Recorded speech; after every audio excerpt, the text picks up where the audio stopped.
Hello everyone. I'm back again. This is Judith, the author of Triplehood, the three P's of dealing with childhood trauma. I'm back, and today I'll be reading from part one. Part one and chapter one. A baby girl is born is on page 11. If you have it, please grab it and read along with me. If you don't have it yet, it's available on Amazon. Go get your copy. Like I said the last time, Cripplehood contains strategies to help deal with trauma, abuse of different forms, and having said that, it's not a replacement for professional help. If you need help, consult your professional counselor or therapist. So now let's get started. A baby girl is born. Bayonle is the youngest of Antonia and Michael's three daughters.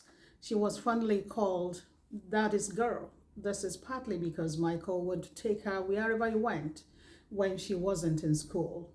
Unfortunately, she used this privilege of being close to her dad to her advantage. She was a snitch. She got her sisters in trouble many times and got away with so many things. As a result, Bayonle's relationship with her sisters wasn't the greatest. Every time she told on them, Michael would punish them. This created tension between her and her sisters. Eventually, they would not discuss anything they didn't want Michael to hear when she was around. That made Bayonle feel isolated. But who could blame her sisters? Looking back, she attributes her attitude toward her sisters as lack of social skills. Does this resonate with you?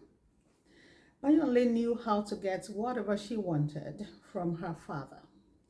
Michael was 83 when Bayonle was born.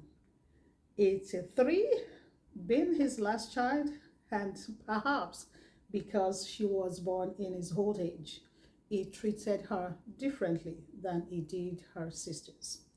Bayonle doesn't remember him beating her. Verbal reprimands, she recalls, yes, but not physical punishments. All Bayonle's siblings knew Michael had a soft spot for her, but you will read about their father-daughter relationship throughout this book. One display of Bayonle's boldness happened when she was about 10 years old. Michael wanted to travel to their hometown with Bayonle.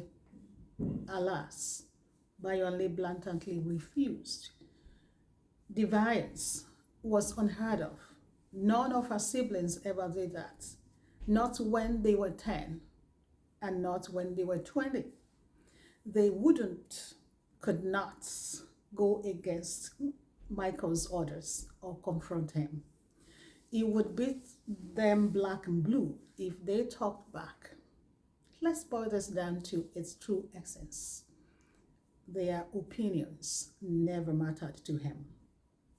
When Bayonle was 11, she stole Mope, her stepmother's money. When Mope confronted her about it, she denied it. Michael took Bayonle's word over his wife's.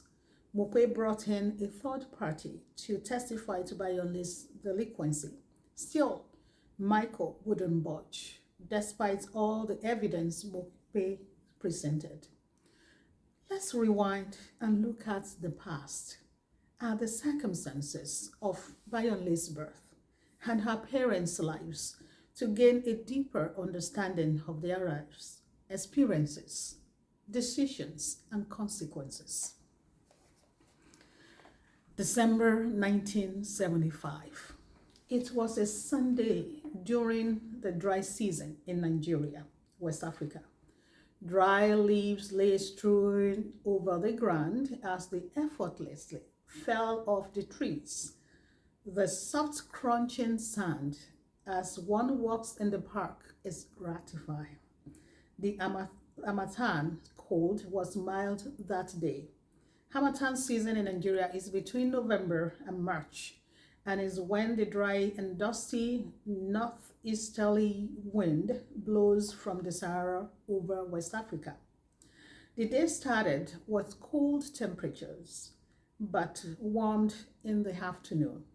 According to Antonia, Bayole's birth was a normal delivery. There was no complications. Antonia's labor started in the morning, and by late afternoon, her beautiful, chubby, healthy baby girl was born. Antonia heaved a sigh of relief as she watched the midwife cut the cord. Her vision became blurry as tears ran down her cheeks. She quickly wiped her face when the midwife asked if everything was okay. Her pregnancy journey had been an emotional roller coaster. Antonia was terribly sick during her pregnancy and scared. She wasn't sure what the outcome of her illness, combined with her pregnancy, would be. It had started with a dry, irritating cough, then it progressed into chest pain and difficulty breathing. She used every home remedy she knew with no relief. Finally, Antonia had no choice but to go to the hospital. Her worst nightmare became a reality when the doctor told her the diagnosis. It was tuberculosis, TB. She was terrified she would lose her baby. The next few months would be the most challenging period for her. The stress of going to the health center daily for anti-TB injections for 4 weeks was nerve-wracking. Being pregnant is one challenge, but fighting to overcome illness while pregnant is quite another. And she also had to care for her older children and her home while fighting her illness every day. Nonetheless, she endured the difficult time, knowing everything would be all right once she held her baby in her arms. The first 2 weeks after the delivery was also challenging. Antonia could hardly stay awake. She dozed off while breastfeeding her baby. It was hard to concentrate as she would tire easily. She was mentally and emotionally drained. Thankfully, a few weeks later, Antonia's immediate older sister, Abby, came to support her. Abby did all the chores and bathed the baby. The only thing Antonia was allowed to do during the few weeks Abby stayed with them was to eat and breastfeed Bayonle. This act of kindness from Abby allowed Antonia to rest and take care of herself.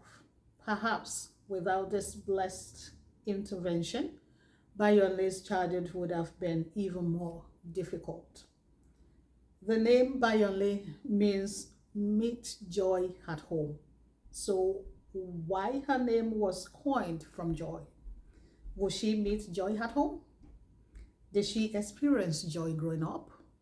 We will see later in the book. So I will continue next time. So next time we will read about Michael. So we start from page 15 next time. And until then, take care of yourself. Self-care is very, very important. Take time to pamper yourself. Take time to look after yourself. You matter. Prioritize yourself. See you next time. Bye.